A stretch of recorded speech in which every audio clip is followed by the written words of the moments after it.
곁에 계신 분이 가습기 살균 사망사고 피해자들과 환경단체 회원들이 오늘 환경보건시민센터에서 기자회견을 열고 제조사의 사과와 책임 보상을 요구했습니다.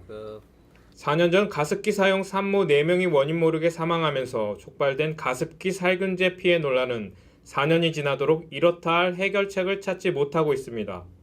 전문가들은 그동안 역학조사 등을 통해 가습기 살균에 사용된 주성분 PHMG, PGH가 폐손상을 일으켜 가습기 사용자들을 죽음에 이르게 한 것으로 보고 있습니다.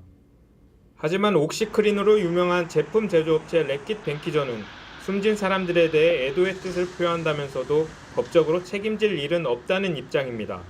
이에 피해자들은 지난달 래킷 벤키저 영국 본사를 항의 방문해 일주일간 1인 시위를 벌이는 등 업체 측의 사과와 보상을 요구했지만 이렇다 할 답변을 듣지 못했습니다. 일본의 미나마타나 아니면 인도의 보팔 사고도 역시 마찬가지로 사고 위에 그 제조사의 책임이 분명했음에도 불구하고 그 책임을 계속 법적인 이유 이런 것들을 핑계로 계속 미루면서 시간 끌기 작전을 하는 것이 이런 사고를 일으킨 기업들의 아주 일반적인 전략이라고 봅니다. 그래서 역시 래킷 벤키저도 역시 마찬가지로 한국에 있는 래킷 벤키저도 그랬고 본사도 역시 마찬가지로 말을 빙빙 돌리면서 다른 이유를 대면서 심지어는 사과조차도 하지 않으려는 그런 태도를 계속 보이고 있는 것이 그 이유라고 생각이 되고요. 민사소송을 제기한 유족들에 대해 래킷 벤키저 측은 합의로 원만하게 해결하겠다는 입장이지만 구체적인 금액과 사과 계획에 대해선 명확한 입장을 밝히지 않고 있습니다. 이런 가운데 국가의 유해물질 관리 소홀 책임을 물어 관련자 사과 등을 요구하며 유족들이 환경부를 상대로 낸 소송 1심 선고에서 법원은 원고 패소로 판결했습니다. 재판부는 국가의 조치가 나중에 적정하지 못한 것으로 판명됐다고 해서 위법으로 볼 수 없다며 정부에 손을 들어줬습니다.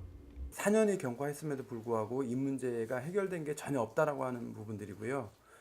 이제 일부 피해자 일부에 대해서 일부의 그 의료비가 지원되는 부분들이 이제 국민들에게는 마치 이 문제가 해결된 걸로 이렇게 잘못 알려져 있는 것 같아요. 그래서 이제 처음부터 끝까지 이 문제가 발생되고 피해자들이 4년, 5년 활동하는 이 기간 동안에 이 문제의 해결이나 피해자의 대책이나 이런 문제에 있어서는 해결된 게 단 한 가지도 없다라고 하는 부분들을 좀. 지금까지 시민단체에 접수된 피해 사례는 530건, 이 가운데 한두 살배기 영유아를 비롯해 모두 142명이 가습기를 쓰다 숨졌습니다.